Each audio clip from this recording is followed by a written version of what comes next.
About the exam, it's a 3 hours exam. It's a computer-based exam. You have to take exam in any exam center which is near your location. Exam will be held twice a year, first week of June and December.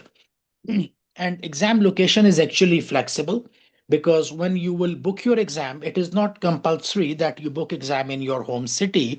Probably you know that, okay, I'm going to take exam on December. December is 8th of December.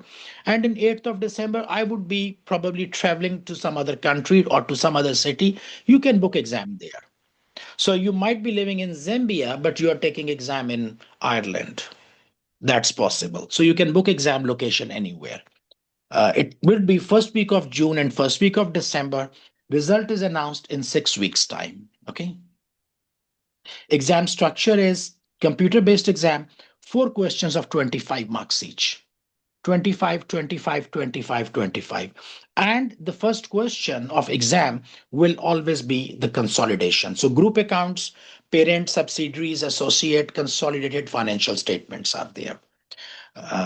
Pass marks are 50%, which is very reasonable.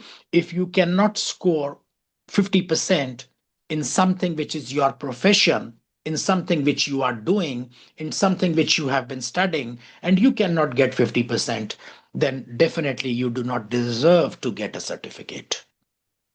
ACCA puts it 50%, it is their choice. If I had been in that position to set up this thing, I would probably set up 70% marks. I mean, 50% means you know half the stuff. Do you trust an expert who says, I know half of the things? I mean, you say I'm an expert, and then I say, what was your score? You said 50%. So it means that you know half of the stuff. So how can I call you an expert if you know half of the thing?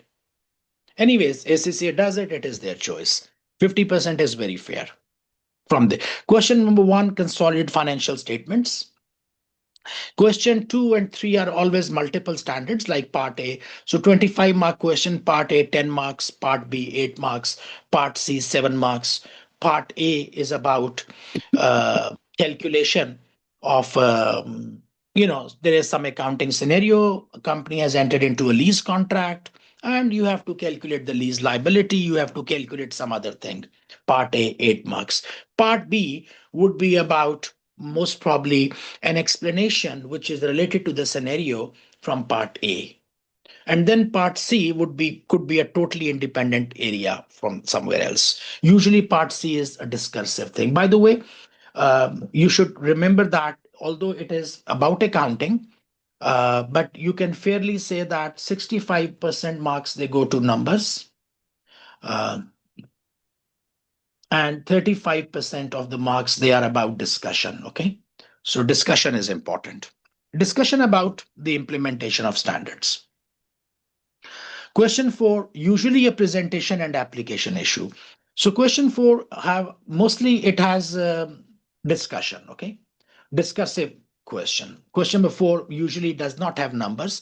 It will have part A, part B, part C. Maybe part A is IS-24 related party. So this is purely academic question. Question 4 is mostly a purely academic question.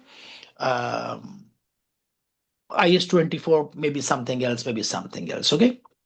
So numbers are not there usually in question number 4.